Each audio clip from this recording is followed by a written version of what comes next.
welcome back. Thanks for having me. Wonderful to see you. I'm here with my friend, my colleague, my partner, my successor, Jess Jordan. Nice to be here. It's a lovely Chicago day, and it's always a treat to get to chat with you. So Jess, one of the things that's always impressed me about you has been your journey to get where you are today. So, refresh my memory a little bit. Oh, wow. Well, I don't think there's one specific thing. I think it's a variety of things that, I experienced over my life that caused me to become a personal injury lawyer. But in answer to your question, we actually met in a law school class. I had taken a class for entrepreneurial attorneys, and I sat through quite a few lectures that were less than interesting, to say the least. And one day you came in and spoke, and what you said really resonated with me. And as you remember, every time I've spoke at that law school class, I always said, here's my email, here's my phone number. Anybody, reach out. I'm always there, always willing to give a few ideas or a hint. And you're the only one who ever called. Yeah, that's so true. There's so many opportunities that people don't take advantage of. So the stars aligned. It worked out well that day. I had been on the fence on whether or not I wanted to ditch class that day. So I'm glad I didn't, because you spoke and I got to connect with you. And towards the end of my law school journey, I was looking for a job, looking for inspiration, trying to figure out where I was going to go next. And we were able to connect.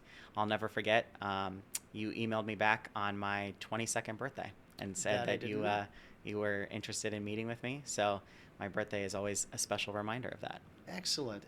Yeah, so I just met you for lunch, and I was more than happy to talk to you. And I remember giving you some ideas about, what a young attorney coming out of law school can do, where they can get business, and real simple things. And the more that you and I talked, and I realized, wow, this guy's got a little bit of substance to him. I try. And a day or two later, I went through my head. I said, I think I got to talk to this guy about bringing him on board. It was never meant as a job interview. It was just two of us meeting, and then fast forward, how many years later? It's about 6 years later. Right. Yeah. And your career trajectory at the firm has just gone like this. I have never met somebody that's been able to absorb as much of the practice of law as you. And it's been my honor to serve as your mentor. I appreciate that. Thank you. And these days, you're taking me to school at times. Well, I don't know if I'll ever get to your level. Maybe one day, hopefully. But it was a very, I would say, incredible experience. It has been an incredible experience to learn from you and to watch you grow this practice. And I remember the first time that I came to the Beverly office, I was just blown away with the infrastructure that you had in place, and I knew that it was a fantastic foundation for growth, and that's what it's continued to be over the years. That was the whole idea, right? Yeah. Is to bring you on and show you the way that a well-organized and well-run personal injury law firm operates, and and you've taken it and run with it. Yeah, and I think the fantastic thing about your mentorship is that so many attorneys really kind of keep the door shut on how they grow their practices, but also how they're creative in the practice of law. And they're very closed-minded, so it's difficult to be able to, as an individual and as a lawyer, grow and have that mentorship. But you have always been very candid about what you do, and you're always willing to teach and share and help other attorneys, which I think is very rare.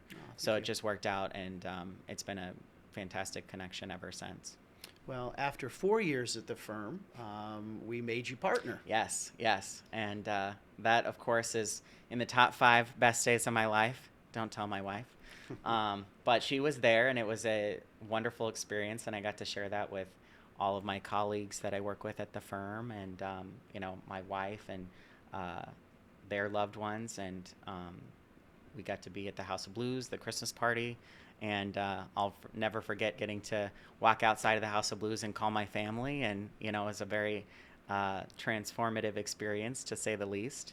And I have so many good memories working at the office. I feel that I have obviously grown in my career, but I've also grown, as a person. I bought my first house, and I've been able to achieve, a lot of personal things, I think, with the support that I have had from the law office. And all before the age of 30. All before the age of 30. Yes. Yeah. And that I'm a big goals person. You know that as well. Everything that I do is the start of the year. I have my list of goals, and I work towards maintaining and achieving those goals every year. So I've always admired that, especially when we come up to the next year and you tell me what your goals were. Check, check, check. Doubled it. yeah. Check. Yeah. Yeah. Yeah. And I think that the biggest battle that I have is trying to be, in some sense, a little unreasonable with my goals, but also acknowledging that there's a fine line between attainable and unreasonable, and trying to continue to push the envelope and be better and do better. Because I know that we can do it. I know that I can do it. And sometimes that's the biggest internal battle that I have with myself. But so far, it's worked out pretty well. And I've loved your development as a lawyer, and and now the next step in phase in your career is learning more and more about how the office operates. Yeah. What I do as the managing partner, because these are all things that you're going to end up having to do. That's right. That's right. I am very interested in learning how to balance managing a practice and also having a caseload. That's something that as I've started to take on a little bit more of a supervisory role, has been a challenge, but it's a good challenge, and it's nice to wear different hats and develop those skills. Well, you remember very early on, I told you, I know you're ambitious and I know you want to get there, but you got to go through certain phases. Yeah. You got to learn how to do some of this stuff before you get to where you want to be. Right. Right. And it's a really good point. Is you've learned how to become a very good lawyer, a top lawyer, fantastic, and getting great results, and master that, and then you'll be able to move on to a little bit more because you're serving as a mentor. Right. We've got young attorneys that we just hired, fresh out of law school. Remember what that was like? Far and away, yes, I do. But with each year, the memories fade a little bit. Though I do still have stressful dreams about the bar exam.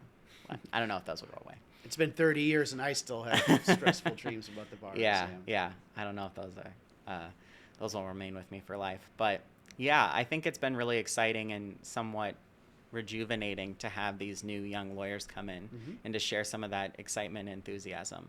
And it brings us always back to why we do what we do. And I think that we are privileged to be plaintiffs' personal injury lawyers, waking up every single day and making a difference. There are so many jobs and careers where your whole, I think, profession is revolved around helping businesses save money and really silencing the voiceless and silencing the individuals that, for whatever reason, are not able to get really proper justice. So the fact that we get to wake up every day and fight the fight is just, it's incredible. And I feel privileged to do that. You and I have had these conversations. I have these conversations with my colleagues and my family and my friends. It is an honor and a privilege to represent our clients. Yeah. And, without us standing between them and insurance companies or large corporations, they'd have no one. They'd have no one. We are the voice for the voiceless, and it is something I'm really proud of as well. Yeah. I mean, and there's so much that we do behind the scenes to get them the results and to get to that point. And I think it also builds upon the fact that within the legal community, and I think even with corporations and insurance companies, we've built a reputation of being taken seriously and getting fantastic results for our clients. Yeah, well, great. I've enjoyed chatting here this morning with you. Thank you for having me. Thanks, Jess.